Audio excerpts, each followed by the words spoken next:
and he's given us some information in reference to the Great Debate. Professor AAl-Hadid, let's see if we can pick up where we left off during the first segment and have you to start talking about the Great Debate itself. I like to put the Great Debate in some historical context. I see it in three stages. One is what I would call the archetypical Great Debate, and that was the tension between those leaders, primarily who were doing slavery, who wanted to repatriate back to Africa, and then another group of people who wanted to assimilate into American society.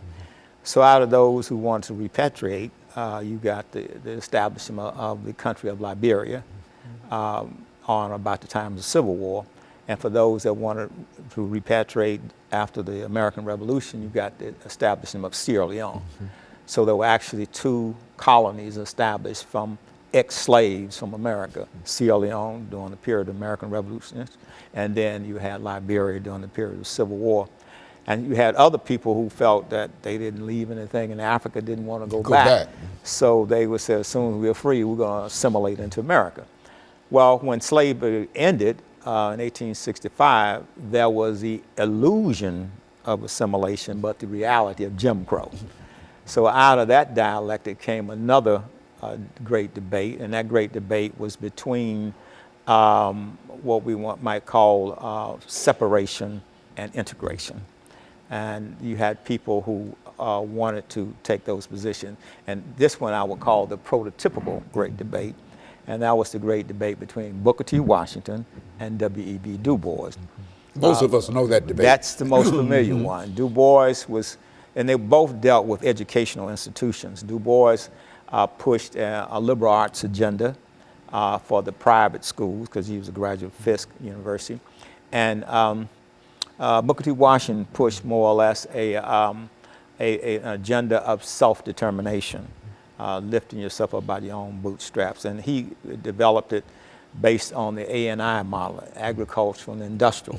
So out of his vision came a lot of your land grant schools like Tennessee State University, Arkansas A&M, Florida A&M, and so forth.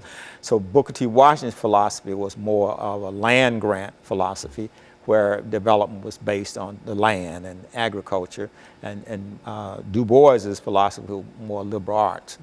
And so he wanted people to become scholars, intellectuals, and study the classics.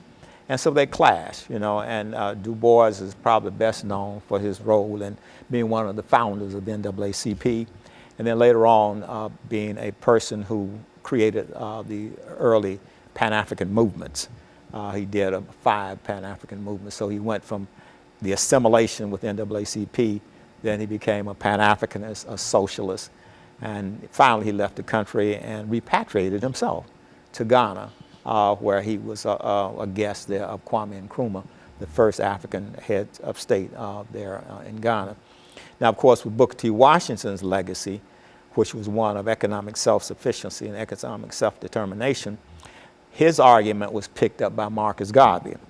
As a matter of fact, when Garvey came from Jamaica, he said that of all of the leaders in America, Booker T. Washington was the only one that had any sense, because he was the one who was trying to understand white supremacy and apartheid the way it was. So Garvey picked it up in 1916. And then he got accused of mail fraud and was put in prison in Atlanta. But before that happened, he organized one of the largest movements in the history of our people. I think he mobilized about 6 million people as a part of his organization, Universal Negro Improvement Association. When Garvey was taken off the scene in 1928, on the heels of Garvey came another man, actually 2 people. One was Noble Drew Ali with the Moorish Science Temple, and then the other one was Farad Muhammad, who came in 1930. And so what they did, you went from Booker T. Washington to Marcus Garvey, and from that, then the Islamic nationalism came out in those 2 movements, the Moorish Science Temple, Noble Drew Ali, and then the Nation of Islam with Farad Muhammad, and later Elijah Muhammad, who picked it up from Farad Muhammad. That's interesting. Yes, and then of course with the civil rights movement, then out of that came, you know, Martin Luther King and A. Philip Randolph with the Pulling the Cars Porter. So you had these 2 movements, and eventually we come to the point where Malcolm and Martin come on the scene in the mid-1950s. Malcolm being associated with his Mosque No. 7 in Harlem, and Martin Luther King coming on the stage at Dexter Avenue Baptist Church in Montgomery, Alabama, and then later he went to Ebenezer there in Atlanta. So when those two men came on the scene, the gap between the two was getting narrower and smaller. So we started out with the two extremes: either assimilate here as a domestic strategy, or repatriate back to Africa. Most people didn't want that. So now you deal with integration versus separation. And then in the case of Martin and Malcolm, it was separation versus integration. But Elijah Muhammad was not like Marcus Garvey. He did not necessarily want to go back to Africa. He was pushing more an idea of reparations. He wanted the United States government to give African Americans some arable states in the South mainly, 2 or 3 states, so that it could develop a nation within a nation. Of course, that was utopian thinking because, you know, a civil war was fought when the Southerners broke away from the Union.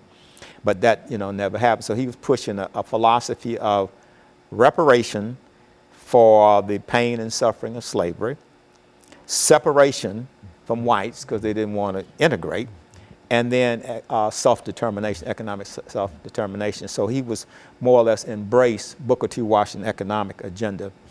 When Martin Luther King came along, the dominant civil rights movement was the NAACP.